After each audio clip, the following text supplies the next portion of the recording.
Ние, за жал, ќе мора и денеска, веројатно и наредниве денови, повеќето од нашите прилози, нашите дискусии, дебати што ги имаме во оваа студио, само за да вас ве брифираме секој утро за оно што се случува во земјата и светот, ќе мора да ги посветиме на оваа голема украинска криза, која што само што започна. Морам да кажам, ако ми дозволите, едно моje лично подсетување, на почетокот од 90-тите војната во Босна започна некаде во февруари 92 година. Јас престојав во Сарајево непосредно пред тие денови и со други странски колеги имавме низ од средби, разговори, интервјуа и така натаму, секој за своите новинарски потреби. Во тие денови, на неколку дена пред војната во Босна, никој не веруваше дека до војна ќе дојде. Сите велеа дека е тоа баланс на страв, дека од двете страни и од трите страни и така натаму има радикали само, дека тие ставови не ги дели најголемиот дел од луѓето, дека странците ќе се вклучат, ќе помогнат. Кога таа војна почна, траеше цели 3 години, се негде до декември 95 година, до Дејтонскиот договор. Зборот ми е ова што до сега го следиме во Украина, се работи за жал само за 7 дена од овие многу брзо и многу нагло и многу масивно развиени операции со инвазијата на руската армија врз украинската територија, може да биде вовед, според сите проценки, на она што ќе се случува и во неделите, месеците, а ќе видиме дали тоа ќе се претвори и во долгогодишен конфликт. Иако гледам дека на сите страни се работи на тоа, па макар и со притисоци, санкции, меѓународни и така натаму, што побрзо да дојде до смирување на работите. Денеска на овие теми ќе ги започнеме нашите брифирања со моите двајца колеги, Дејан Андоновиќ, како и секој утро, добро утро во утренски брифинг, и Митко Билјановски, кој што е уредникот за надворешна политика во Слободен печат и еден од најдобрите познавачи на меѓународната политика во македонското новинарство. Митко, добро утро. Добро.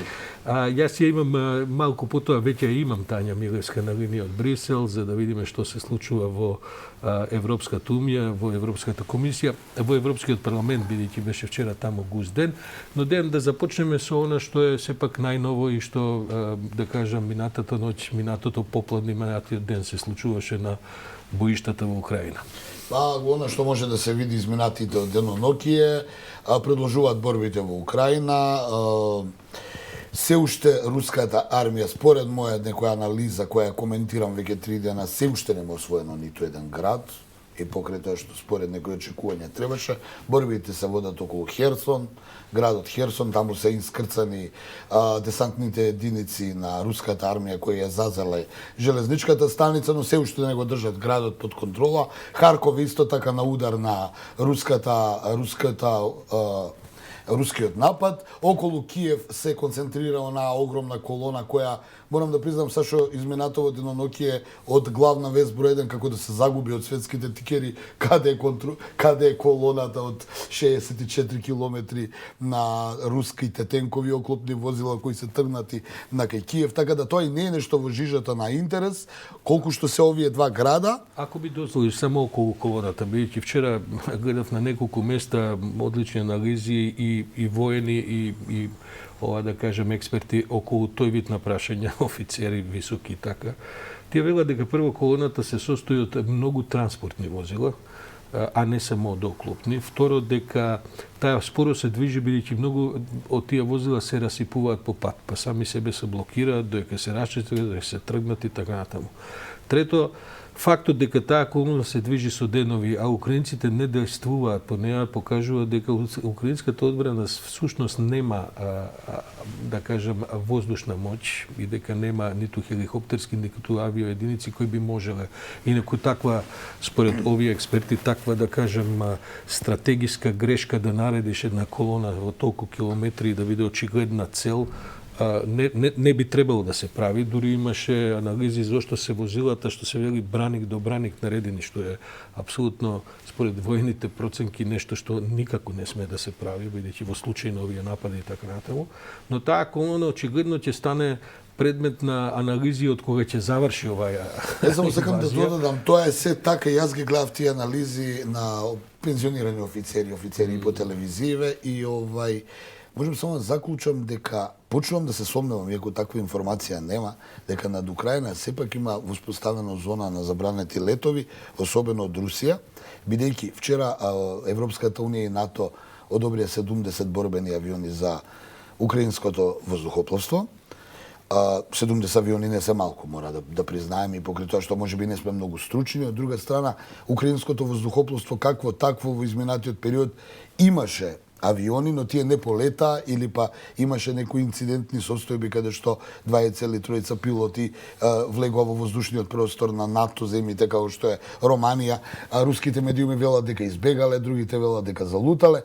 Во секој случај се концентрираат силите на Русија околу Киев, што и самите власти, самата одбрана во Киев апелираше и Зеленски синоќа дека доколку не добијат уште поголема некоја помош, дека нема уште долго да можат да го задржат Киев, но ќе видиме што ќе се случи потаму. Она што за мене уште е важно, како изминатото деноноќе пред колегата да добие нели збор, е и говорот на Бајден, кој е на некој начин за прв пат откако излезе ова криза со руско-украинскиот конфликт, односно со руската агресија врз Украина. Тој најави, ми падна еден збор Сашо во очи и рече Путин не ни знае со што се тек допрва ќе се соочи, како да имаат план што ќе се случува. Најави дека има забрана за руските, дека и Соединетите Американски држави се приклучуваат кон иницијативата за забрана за летови на руските авиони и даде поддршка за Украина и украинскиот народ. Тоа е отприлика она што можеме да кажеме изминатото деноноќе и нормално нема да ги броиме жртвите, има голем број на жртви, на цивили, на разорнувања, што е дел од еден ваков воен конфликт. Митко, за колона. Има информација дека немаат сендвичи луѓето, дека се гладни. Дека немаат доволно бензин покрај тоа што се расипуваат. Меѓутоа таа колона не верувам поради самиот карактер на возилото во неа не е офанзивна за да изврши агресија да ги совлада бранителите. Туку таа е да воспостави контрола врз градот кога веќе ќе биде освоен. Нападот врз кулата телекомуникацијска, што имаше и 5 жртви вчера. Може неверојатно снимката тоа може да се заклучи дека е дело на саботажа. Дека не е само проектили изфрлено. Има уфрлено Русија саботери во Киев, кои на некој начин треба да го подготват теренот заедно со артилеријата да влезе таа колона кога веќе нема да има отпор. Интересно е што е нападнат и местото Житомир, што е на потегот од Киев кон запад, каде што поминуваат сега стотици илјади бегалци, до денеска мислам дека се негде околу 800.000. За 10 дена ќе бидат колку што Германија прими у 2015 вкупно бегалци од Сирија. Меѓутоа, освен што поминуваат бегалци кон запад во таа колона, пристигнуваат и храна, лекови, оружје од запад кон Киев. Кога би се отсекло кај Житомир Киев, тогаш ќе бидат оставени бранителите на Киев, жителите на Киев, на милост и немилост на опсадата што ќе биде околу неа. Добро, Митко, сепак од ова што јас го гледам, стратегијата руска е да се испразнат градовите од цивили, да им се овознужат тие дури понудија безбедни коридори за напуштање, затоа што впечаток е дека руската армија, такви си оценките досега сепак води сметка и за да не гинат цивили, иако имаше неколку страшни инциденти и она во Харков вчера и така натаму, но впечаток е дека се чуваат од тоа да прават цивилни жртви. Затоа што нивната цел, предпоставам, ќе се согласише да влезат, да завземат, да соберат власта и потоа со некаква марионетска власт да продолжат да владеат. Никој не ги знае точно плановите и стратегиите на Путин, освен можеби и самиот тој не ги знае точно. Меѓутоа, предпоставувам дека очекувале многу поголема поддршка од русофонското население, од русите во Украина, а таква поддршка не добија. Дури во Мариупол и во други места имаше сцени каде што луѓе со раце ги туркаат назад возилата. И тоа предпоставувам дека е шок за руските војници што доаѓа, што се испратени на војна задача. Они не верувам дека сите од нив сакале да нападнат Украина. Добиле таква задача, треба да тргнат со возилата, да стигнат, да заземат некоја позиција и одеднаш доаѓаат луѓе со раце жени туркаат возилото. Сме ги гледале тие сцени и на други светски поишта. Колеги, ако ми дозволите, Тања да вклучам Милеска од Брисел. Тања, добро утро. Вчера беше важен ден за Европскиот парламент и за Европската унија воопшто во Брисел. Може ли малку детали повеќе, бидејќи имаше навистина впечатливи настани во парламентот? Да, значи вчера беше вонредна пленарна седница на Европскиот парламент, идно закажана поради агресијата на Русија врз Украина. Важно е да се истакне дека Европскиот парламент со огромно единство и поддршка не само што ја осуди руската агресија врз Украина, туку и побара подитно да се изготви план за Украина да стане земја кандидат за членство во Европската унија. Знаете дека земји како Украина, Грузија, Молдавија не припаѓаат на процесот на стабилизација и асоциација како што сме ние на Западен Балкан.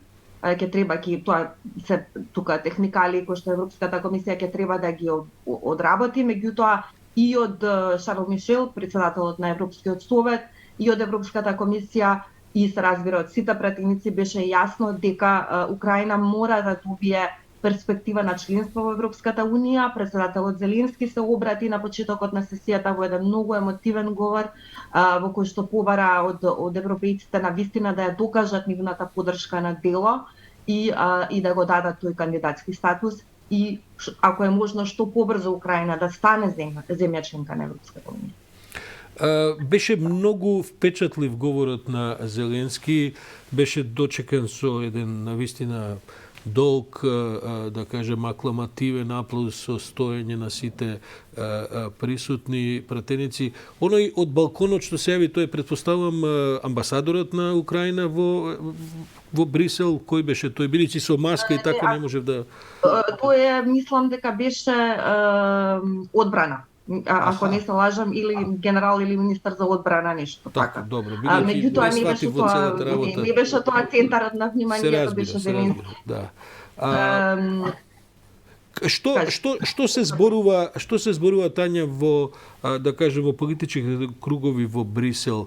Ова е сега некој ќе каже, чекајте, процесот на интеграција во Европската унија се долгогодишни процеси, не знам, ние преговараме цел Балкан со децени и така натаму. Сега ова очигледно дека би била една политичка одлука, но таа би била одлука само за практично започнување на она што ние го правиме со децени, или мислиш дека има шанси за некакви побрзи постапки, па конечно и дали тоа ќе се одрази оти сега, ако Западниот Балкан е помалку заборавен, оваа украинска криза можеби во Европа ја враќа свеста дека потврлањата во проширувањата, во ширењето на европските идеи е и резултат ова што се случува во Украина.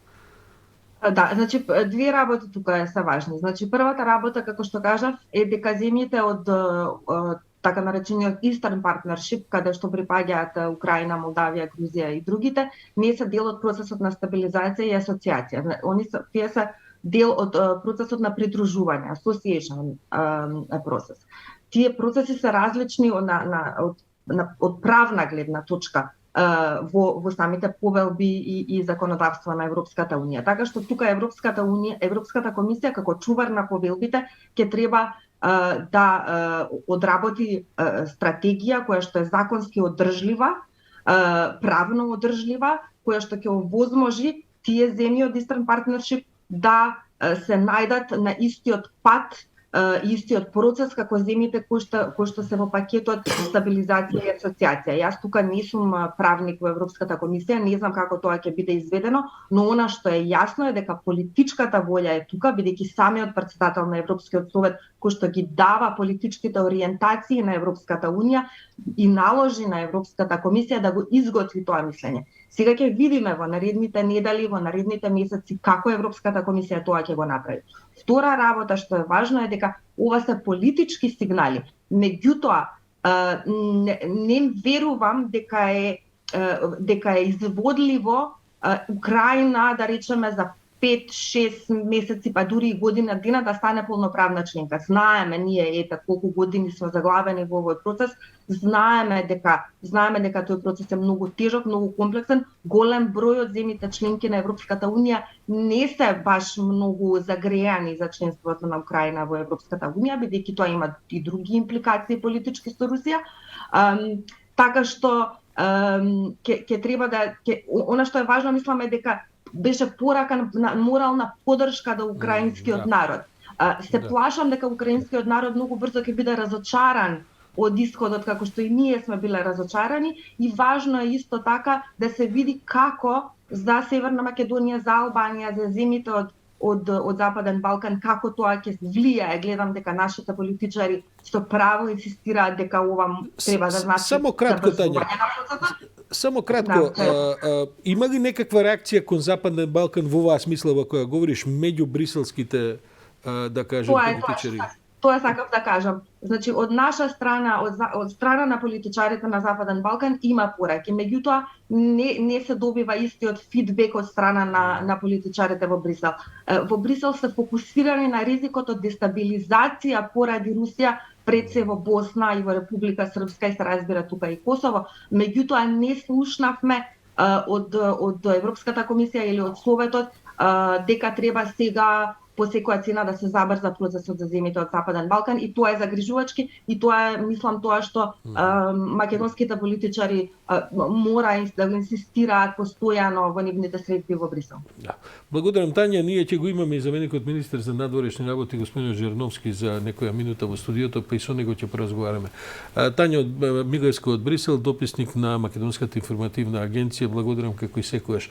Митко, да се вратиме на овој вид на анализите за тоа колку ова може да трае. Бидејќи, еве, и Тања вели во наредните недели и месеци, можно ли е ваква концентрација на трупи, каде што гледаме дека можеби се уште не е дури ни започната сериозната конфронтација, која ова до сега е трагично и се разбира. Но што се проценките, што велат и воените и политичките аналитичари, можда ли е Русија? Јас дури се пошегував утринава кога разговараме, оваа колона само да префрли во рикверци, да се сврти, ќе требаат веројатно 2 недели. Да.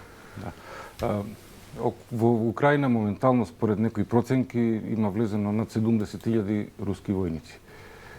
Тоа значи дека повеќе од 100.000 чекаат на ротација на територијата на Русија, а вчера имаш информација дека и белоруските сили, што нели учествуваа пред некое време заедно со руските на воени вежби, ја удвоиле стражата на некој начин покрај границата со Украина. Вестите дека белоруски војници се веќе влезени кај Чернихив, вчера од американски разузнавачки извори не беше потврдена. Имаше по информација 33 возила белоруски се влезени. Колку може да трае? Зависи од многу фактори. Зависи од ефикасноста на спроведувањето на планот за инвазија што го има Кремљ. Зависи од ударот на санкциите, што се гледам од ден на ден, од час во час, се пострашни и пострашни, што би требало навистина да го парализираат капацитетот на Русија да достави храна до сите граѓани, а камо ли до војската што е на теренот.